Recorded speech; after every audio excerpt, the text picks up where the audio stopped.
Hello बच्चों, let's see the question.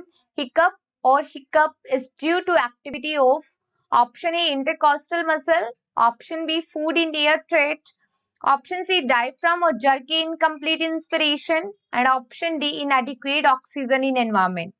देखो question में हमें पूछा है कि जो हिकअप होती है, हिचकी, it is due to the activity of. तो देखो जो रेस्पिरेटरी मसल होती है डायफ्राम, डायफ्राम के इनवॉलेंट्री एक्शन की वजह से क्या होता है, हिकअप होता है. ठीक है, तो देखो ऑप्शन सी में लिखा है डायफ्राम और we can say jerky incomplete respiration होना.